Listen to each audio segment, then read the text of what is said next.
Hey everybody, welcome back to Video Game So today I got a fun and exciting episode for you guys today because we're taking a look at the Legend of Zelda Reality Estate. A few weeks ago, there was a 2-week game jam for the Legend of Zelda, and of all the entries, honestly, Reality Estate captured my interest the most. That's not to say that the other entries weren't fun, there was just something special about this one that I'd never seen done before, and really kind of felt like both the Ocarina of Time that you know from back in the day, and a completely new experience that really doesn't feel like Zelda whatsoever in all the best ways. Before we get too far involved though, to be a huge favor down below, hit like and subscribe and ring that notification bell, definitely helps us out.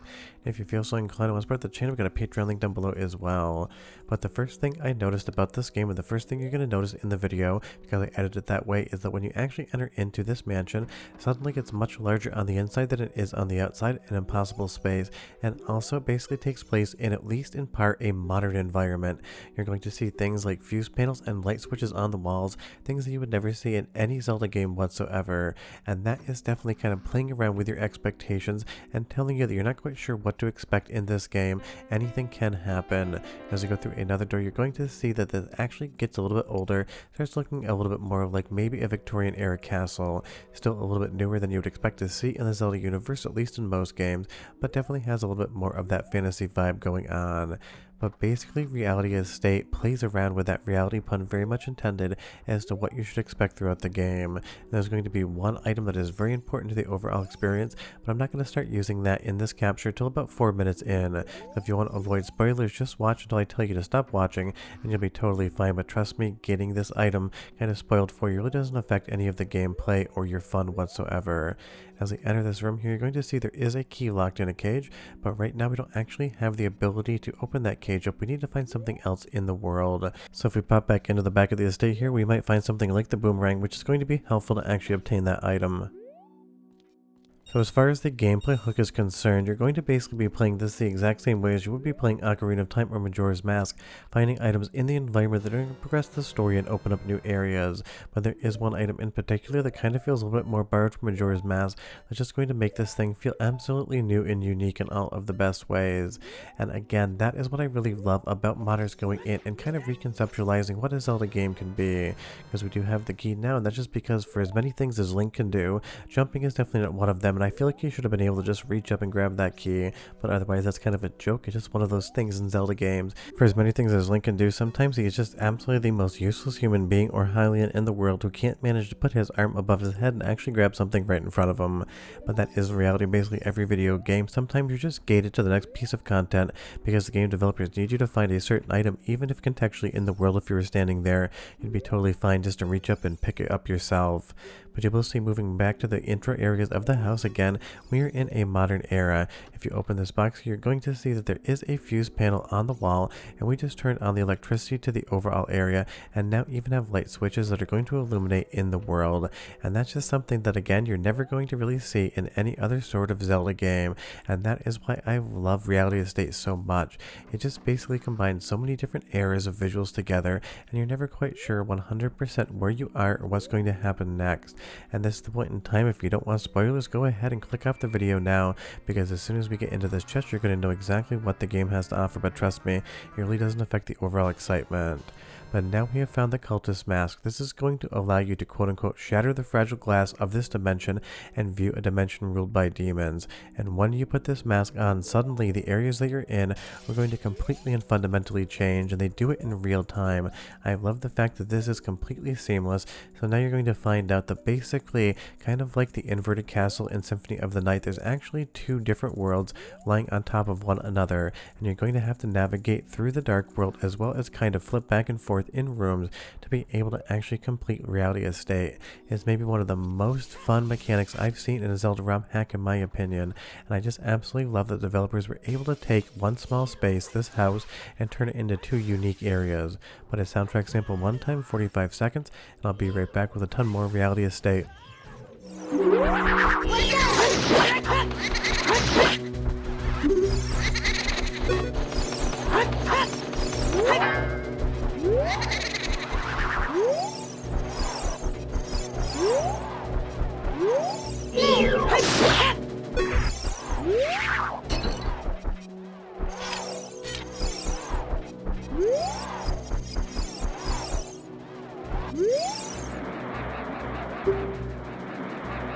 So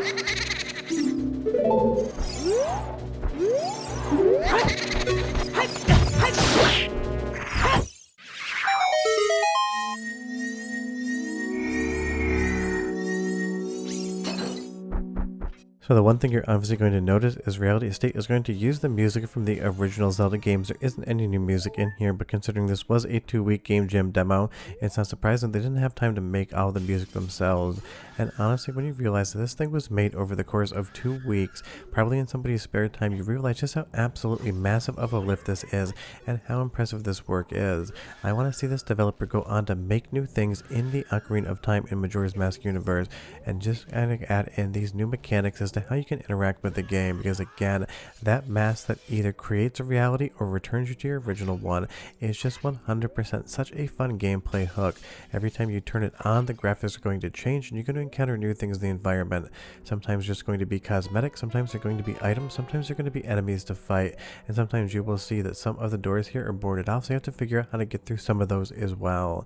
This mask is going to basically be the way you progress through the game once you obtain it, and there's going to be so many fun tricks that you can play around with it that I'm not showing you in the video as to not spoil all of the fun. Sure, you now know that this is basically just kind of swapping realities, so that's quote unquote been spoiled, but otherwise everything else I'm kind of just keeping from you because this is still just the intro areas of the game, and because this is a mini ROM hack, it's not going to take you dozens of hours to complete. It's something that you can sit down and probably do in one sitting, maybe give yourself an hour or two depending on how much you want to play it and how good you get at the game quickly. As we come through the back here again, you just basically need to find documents in the world that kind of point you in the right direction, so read everything. Some of them are going to be pretty obvious clues, other things are going to be a little bit veiled, and you'll see now that we have the power on, this gate in the back can be open because before you found that fuse box you couldn't get back into this area, and you're going to see a bunch of plants to fight back here, but the question is again, and you need to remember, what is here if you put on that mask and shatter the veil of reality? So you have to think to yourself, I need to put that thing on every single area to see what might be around here that might help me in the actual campaign of beating this game. And that again is just so fun. And big thanks to Kilter Music for helping with some of the captures this week as well. He had a great time with this game too. You'll see here, after we've already defeated those flowers, if we actually put the mask on, suddenly there's going to be new enemies back in this area as well. Sometimes all that's going to be here is more of a danger, and there aren't going to be any items, so I love the developer kind of light trolls you around, just basically giving you an area where you think, hey, there might be something here with that mask, and all you find is new enemies to actually have to fight. But I love game jams like this where developers are basically tasked with reimagining what a game could be, because when's the last time you saw a hood fan and a refrigerator in a Legend of Zelda game? It's one of those things. Maybe you could get some sort of refrigerator in one of the Switch games. I can't remember. You could decorate your house, but I don't think anything refrigerator-esque was ever in there, and that's just kind of the fun part about this game.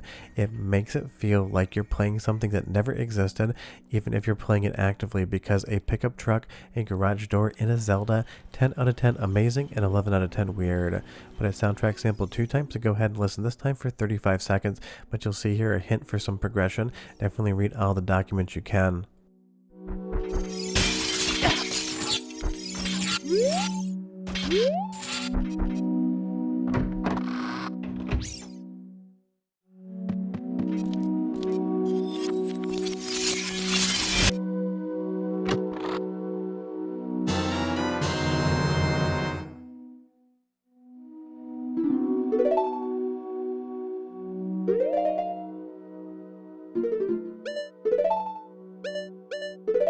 Even if Reality Estate doesn't actually feature any new music, the tracks selected here perfectly marry together with the kind of spooky and otherworldly aesthetic. That kind of lullaby music has that light horror feel, giving you just a little sense of anxiety. And because we do know there's 2 different worlds to explore and enemies in each, you do have a little bit of that what's around the next corner vibe going on. As you come into this room here, you're going to see there is a ceiling. Obviously you can go up there, and you just have to kind of poke around and find out what's going to be found in the world next. And you will see here that there's also this purple tree in the backyard that they have been hinting at in the game that you definitely need to find something for. But again, I'm trying to keep some things from you here because this, more so than probably any other ROM hack for N64 in 2025, is the one I want you to play. If you're even a casual Legend of Zelda fan on N64, there is so much fun to be had here, and honestly the way they think about how the world works is one of the most inventive and creative things I've seen out of any N64 ROM hack.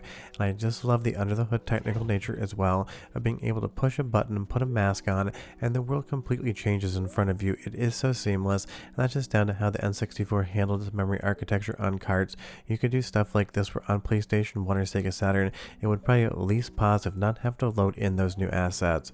So definitely check out Reality Estate. It's just one of the most inventive things I've seen, and I absolutely love how it kind of plays with the expectations of what a Legend of Zelda game could be, because trust me, you're not going to see pickup trucks and refrigerators in any other game out there, and there's just something so fun about thinking how a game that you've played maybe 100 times before can be completely different while feeling familiar at the same time.